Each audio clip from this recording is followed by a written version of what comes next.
How exactly does one describe this game? Well, for starters, it has mech battling, baseball batting, rogue Ferris wheeling. There's also the rail grinding, wall riding, over-the-top anime rivalries, skate-style flick-it tricking, and a lot more that I won't even try to explain. Welcome to Denshattack, everyone. The game is out today on all platforms for $20, and the publishers have kindly sent me a PC code so I could review it all for you today. And like the game, I'm going to try to keep this video as quick and snappy as possible, but one little thing to get out of the way first. I do not think my OBS recordings do the game justice. There's just a lot going on screen, and I couldn't get footage looking as crisp and as nice as it did on my monitor, so just a heads up there. And if all the bloom and blur and visual effects are too much for you, there is the option to turn off all of that stuff in the game's settings, so just know that when you're watching. Denshattack is set in a futuristic version of Japan where the climate situation has gotten worse and caused most of the country to retreat into these purified cities inside domes. The evil megacorporation in this version of our world is called Miraido, and they're most well known for their high-speed subway rail system that connects the entire country and definitely isn't negatively impacting anyone or anything at all. Of course, not everyone can afford to live in these cities and use these railways, and some people like to have a little bit of fun, so a new sport and subculture has sprung up. Enter Denshattack, and our protagonist Emmy. She, along with this crew she puts together throughout the game, will travel across 8 different regions of Japan, learning a variety of tricks and skills, collecting cosmetics and upgrades, and ultimately gearing up to defeat Miraido once and for all.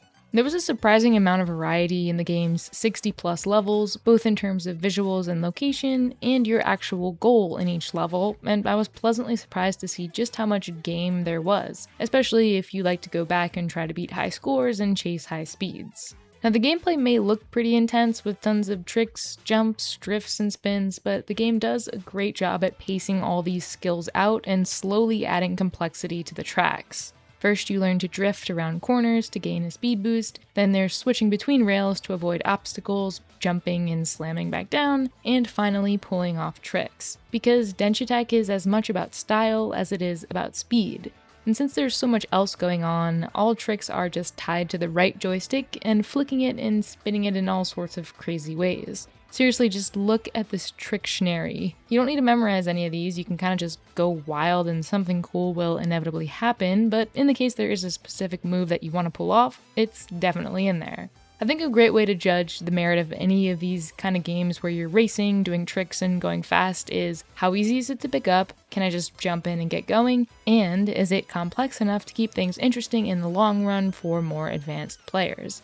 The answer to all of those questions is yes. There are no time or score requirements required to finish a level, you just have to reach the end of it to move on to the next one. Each level also has a ton of checkpoints, so if you fail, you won't ever have to restart from scratch or anything. But once you get comfortable, there are a ton of extra things to do and goals to aim for in each level to make them worth a revisit. Every level awards you a medal based on your score, time, and dares completed, which are these optional side objectives like getting collectibles or performing specific tricks. Generally, I was able to get bronze and occasionally silver on most tracks the first time through, so still some room for improvement there, and that doesn't include the dares, which are sometimes very specific and require you to plan your route or study up on certain tricks in order to successfully complete. The level variety is also fantastic, from standard and not so standard races, to trick-focused areas, to even more open-ended levels that have a variety of goals to complete. There's always something new to do, new obstacles to overcome, and higher scores to chase.